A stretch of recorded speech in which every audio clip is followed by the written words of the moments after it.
Years have passed, but these experiences are still impressive. Here are 15 incredible games that were far ahead of their time, titles that dared to innovate when the market simply wasn't ready for them. Each one offers something unique, special, and truly memorable. These are games that took risks, broke conventions, and introduced ideas that only years later became trends. If you haven't played any of them yet, the question is, what are you waiting for? These are experiences you can pick up without hesitation, and they absolutely deserve a spot on your must-play list as soon as possible. Metro 2033. When Metro 2033 arrived in 2010, the gaming world was largely dominated by fast-paced, arcadey military shooters. Then came 4A Games, with a title that humbles the industry even today through its atmospheric immersion and hardcore technical realism. This game was years ahead of its time because it treated the user interface as a physical part of the world. There was no glowing minimap or floating health bar. If you wanted to check your objectives, you had to physically pull out a clipboard and use a lighter to see it in the dark. If you stayed too long in the radioactive ruins of Moscow, your gas mask would physically crack, and you'd have to listen to Artyom's frantic breathing to know when to change your filter. Technically, it pushed PCs to their breaking point with volumetric lighting and smoke effects that were far beyond anything else on the market. It introduced the concept of scarcity as a visual and mechanical pillar, using high-grade military ammunition as currency, forcing players to choose between survival and firepower. It was a gritty, suffocating, and breathtakingly detailed vision of the apocalypse that paved the way for the hardcore survival trends we see in 2026.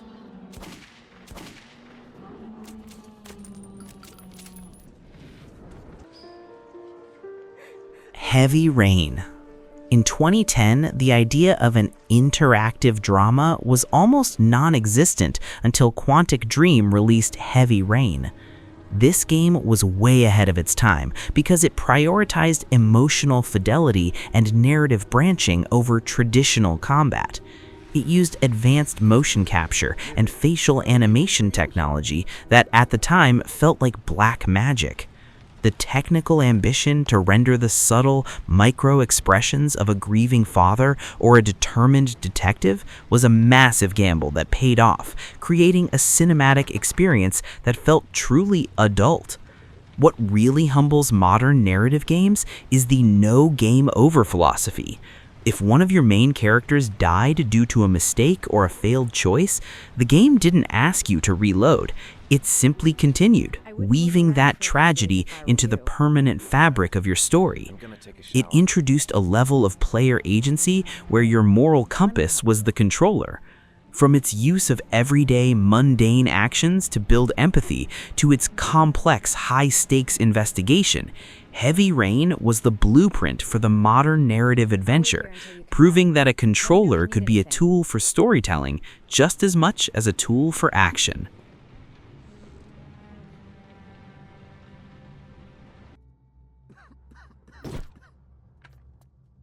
BioShock is a game that humbles the entire industry by proving that a first-person shooter can be a profound philosophical masterpiece. Released in 2007, it was decades ahead of its time in terms of world building and systemic gameplay. The City of Rapture is not just a setting, it is a technical and artistic marvel that uses Art Deco architecture to tell the story of a fallen utopia. What truly set it apart was the emergent gameplay, the interaction between plasmids and the environment. Long before modern sandbox elements became standard, BioShock was encouraging players to use the environment as a weapon, shocking enemies standing in water or setting oil slicks on fire. The AI of the Big Daddies and Little Sisters created an ecosystem that existed independently of the player, a level of ecological simulation that was unheard of in 2007. It tackled complex themes of objectivism, free will, and corporate greed with a maturity that most AAA games in 2026 still can't reach.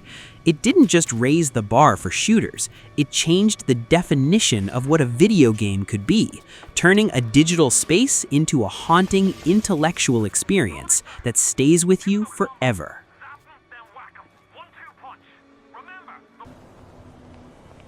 Grand Theft Auto 5. It is genuinely terrifying to realize that Grand Theft Auto 5 originally launched in 2013 on the PS3 and Xbox 360, hardware that had less power than a modern smartphone. This game was so far ahead of its time that Rockstar Games is still essentially competing with itself 13 years later. The technical sorcery required to manage a 3-protagonist system, where you could switch between characters across a massive map in near real time, is still a benchmark for the industry. The level of simulation detail in Los Santos is staggering. The way traffic patterns change, the way pedestrians react to the weather, and the sheer density of the urban environment humbles most modern open worlds. Rockstar didn't just build a map.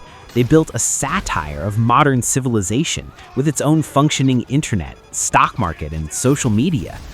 Even the physics of the vehicles and the way light reflects off the water in the Vespucci canals were years ahead of the competition. It is a game that refused to be limited by its era, creating a technical and social sandbox so robust that it has defined 3 generations of gaming. It remains the ultimate proof that when you have enough ambition and technical polish, your game becomes timeless. Sector 1, Delta 3. Looks good. Crysis 3, when Crysis 3 launched in 2013, it didn't just push the envelope, it tore it to shreds. Developed on CryEngine 3, this game humbles modern 2026 titles by proving that maximum fidelity isn't just about resolution, but about the interaction of complex systems. It was years ahead of its time due to its real-time global illumination and tessellation. The way sunlight filters through the 7 wonders of the New York Liberty Dome, illuminating individual blades of grass that physically react to your movement, is a technical feat that still looks like a high-end benchmark today. But it wasn't just a pretty face. The game introduced a level of tactical freedom that modern shooters are still trying to replicate. The seamless integration of the nanosuit's abilities, switching from stealth to armor in the blink of an eye, allowed for a Predator style of gameplay that felt empowering and fluid. The facial animation and skin shaders of characters like Prophet and Psycho were so advanced that they bypassed the uncanny valley a full decade before the rest of the industry. It remains a staggering achievement of engineering that essentially forced the hardware market to evolve just to keep up with its ambition.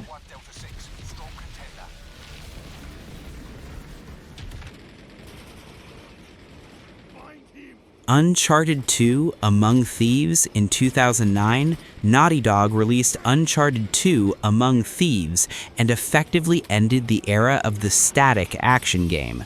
This title was way ahead of its time because it mastered the playable blockbuster, a seamless blend of high-octane cinematography and player-controlled action that left the industry in shock.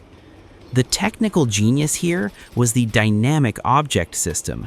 Think of the famous train sequence. You aren't just running through a static level, the entire environment is a moving, curving, physics-based entity that is constantly calculating Nathan Drake's position relative to the shifting world. This required a level of PS3 cell processor optimization that most developers thought was impossible. What humbles modern games is the pacing. The transitions from a gunfight to a crumbling building, then into a stealth segment, are handled without a single visible loading screen.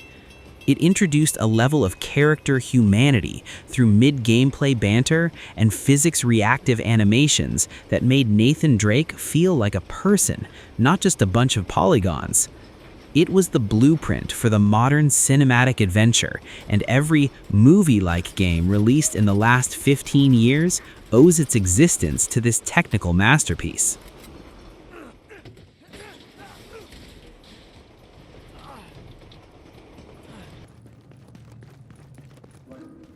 Tom Clancy's The Division. While the looter-shooter genre was still in its infancy, The Division arrived in 2016 with a technical foundation that was arguably a generation ahead of its time. Powered by the Snowdrop engine, this game humbles modern open worlds through its unmatched environmental density and volumetric lighting. The depiction of a mid-Crysis, snow-covered Manhattan remains one of the most atmospheric settings in gaming history. The way the snow accumulates on your character's jacket in real time, or how the light from a flare scatters through a thick New York blizzard, is a level of weather simulation that many 2026 titles still struggle to match.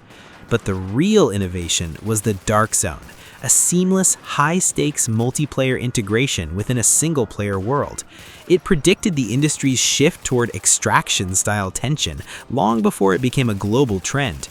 The UI was also visionary. It existed entirely in-universe as holographic projections from your character's gear, removing the need for clunky menus and keeping the immersion unbroken. It remains a masterclass in world building and technical polish that proved that an online world could be just as detailed and heavy as a solo experience. Target is secure. No more hostiles detected. Great work, Agent. Red Dead Redemption is easy to talk about the sequel, but the original Red Dead Redemption from 2010 was a miracle of its era. This game was way ahead of its time because it brought a living, breathing ecosystem to the open world genre when most maps were still static and empty. Utilizing the Rage engine and the Euphoria physics system, every horse ride and every gunfight felt uniquely physical. When you shot an enemy in the leg, they didn't just play a hurt animation, their procedural muscles and bones reacted to the impact, causing them to stumble or collapse realistically based on the physics of the world. This level of biological simulation is something that even many modern 2026 games have scaled back to save on CPU power. The random encounter system turned the frontier into a place of constant unscripted stories, a man being robbed, a woman needing a ride, or a sudden wolf attack, making the world feel like it existed whether the player was there or not. It captured the melancholy of the West with a lighting system and a sweeping score that made every sunset feel like a cinematic event. It wasn't just a GTA with horses, it was a soulful, technical landmark that taught the industry that an open world needs to have a pulse.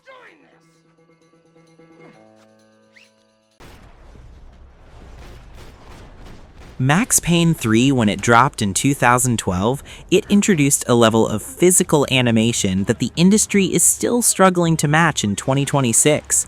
This game humbles modern shooters because of its uncompromising commitment to the laws of physics. Using a highly advanced version of the Euphoria physics engine, Max doesn't just play a dive animation, his body physically reacts to every obstacle in the environment. If you dive into a wall, Max will naturally extend his arm to brace for the impact. If you land on a flight of stairs, his spine and limbs adjust to each step in real time. This level of weight and tangibility is something that most modern shooters have abandoned in favor of faster, floatier movements.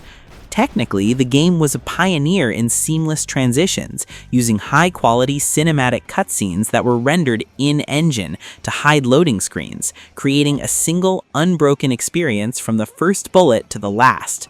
The weapon mechanics, where Max physically carries only what he can hold in his hands, tucking his submachine gun under his arm to reload his pistol, is a detail of realism that modern magic backpack shooters simply can't touch. It is a gritty, visceral, and technically perfect masterpiece that proved that action is better when it has physical consequences.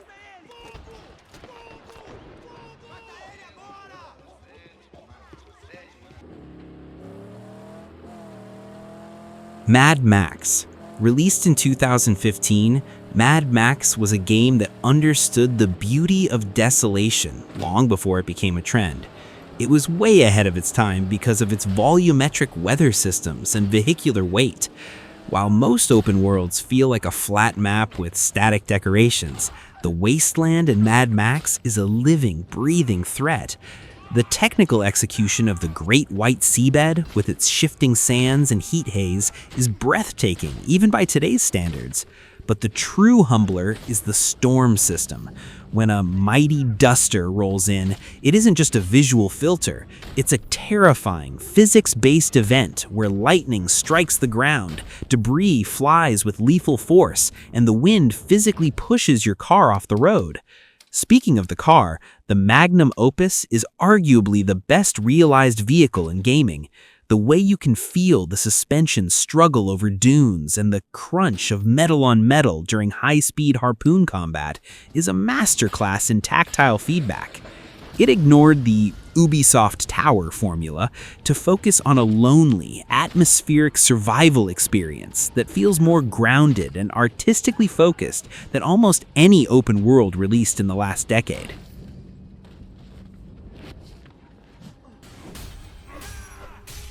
Ryse, Son of Rome. If you want to see a game that broke the timeline, look at Ryse, Son of Rome. Originally a 2013 launch title, it humbles many 2026 games because it looks like it was built for hardware that hasn't even been released yet.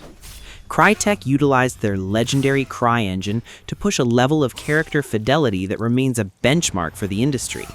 The facial performance capture of Marius Titus, the way you can see the sweat, the pores on his skin, and the genuine exhaustion in his eyes during a battle is staggering. But the real technical wizardry was the material rendering.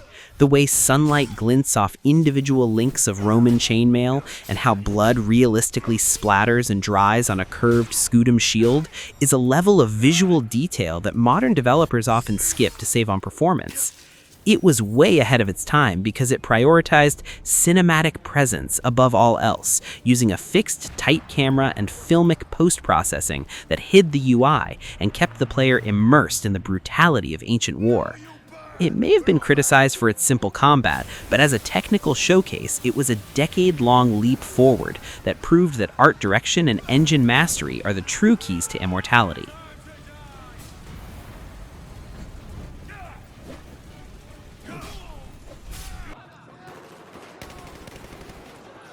Battlefield 4 is almost insulting to realize that Battlefield 4 arrived in 2013 because its scale and technical ambitions still put modern live service shooters to shame. This game was way ahead of its time because of Levolution, a system of large-scale environmental destruction that actually changed how the map was played. We aren't just talking about breaking a wall, we're talking about a skyscraper collapsing in real time, a massive destroyer ship crashing onto a beach, or a dam bursting to flood an entire urban district. These weren't just cutscenes, they were physics-driven events that happened during a 64-player match. Technically, the Frostbite 3 engine was doing things with networked physics and atmospheric lighting that modern shooters in 2026 have actually scaled back because they are too difficult to stabilize. The audio design alone is a masterclass, with high dynamic range sound that changes based on whether you are in a tight concrete corridor or an open field. It remains the definitive modern warfare experience, proving that a decade ago, we already had the technology to create total unscripted chaotic war on a scale that few have dared to touch since.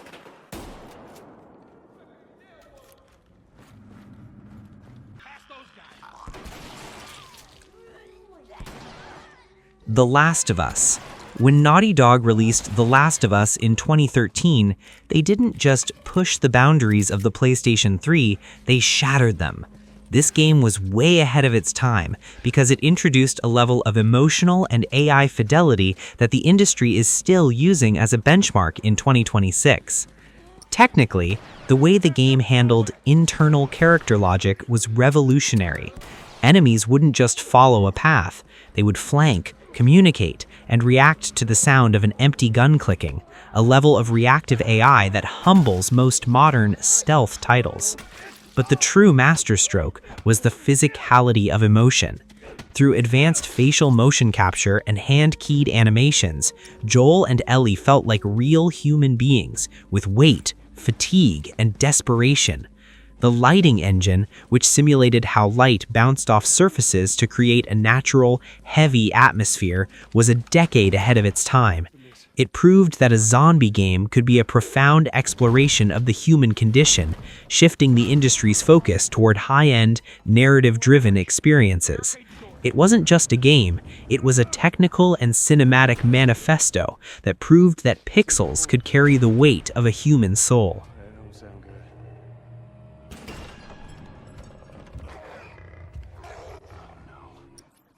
Appreciate it, mate.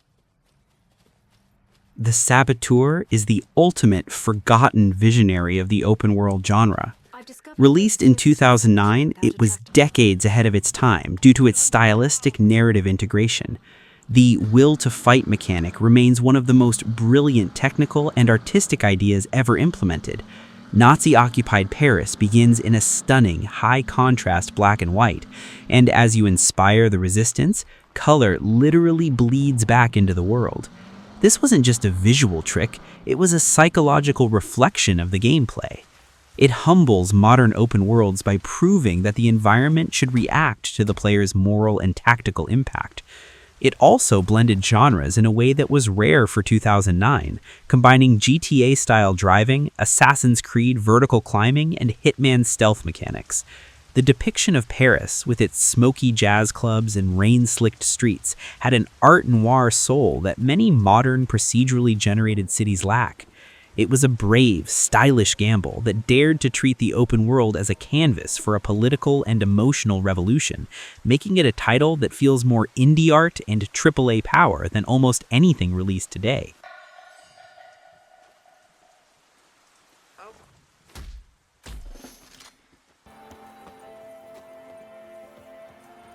The Witcher 3 Wild Hunt is the game that killed the generic RPG.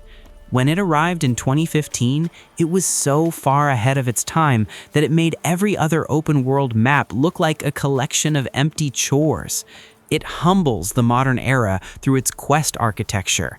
CD Projekt Red proved that every single side quest, no matter how small, could have the writing quality of a main storyline. This level of narrative density, where a simple contract could turn into a multi-hour moral dilemma, is a technical and writing feat that 2026 AAA games still struggle to replicate. Technically, the Engine 3 delivered a world where the foliage and weather weren't just background noise. The way trees bent in a gale and how the lighting shifted across the swamps of Valen created a sense of Slavic dread that was unparalleled. It introduced the world to an adult RPG that didn't hold the player's hand, offering a gray and gray morality where there were truly no good choices. It set a bar for world building and character writing so high that the rest of the industry spent the next decade just trying to catch up.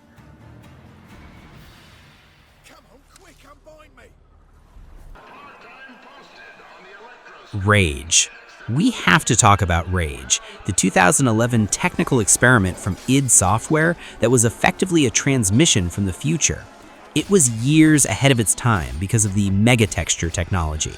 Before this, games relied on repeating textures to save memory. John Carmack and his team created a system where every single rock, wall, and grain of sand in the wasteland was a unique, non-repeating piece of art. This resulted in a world that looked hand-painted and untiled, a level of visual variety that many modern games still can't achieve without massive file sizes.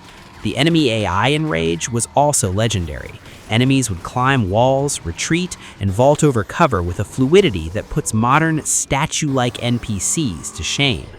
The vehicular combat and the rock-solid 60 FPS performance on 2011 hardware was a technical miracle. While it was criticized for its short story, as a piece of software engineering, Rage was a beast that showed us a world where every pixel was unique, a vision of perfect graphics that we are only just now starting to master. These titles are the true architects of the modern gaming landscape. They didn't just follow trends, they invented them. The hardware eventually catches up, but the soul of these games remains ahead of the curve. If you're tired of the copy-paste nature of some modern releases, going back to these 15 classics is a wake-up call to what happens when developers decide to stop playing it safe and start building the future. Which of these games was the biggest shocker for you when it first released? And is there a game from 2025 or 2026 that you think will be calling ahead of its time 10 years from now?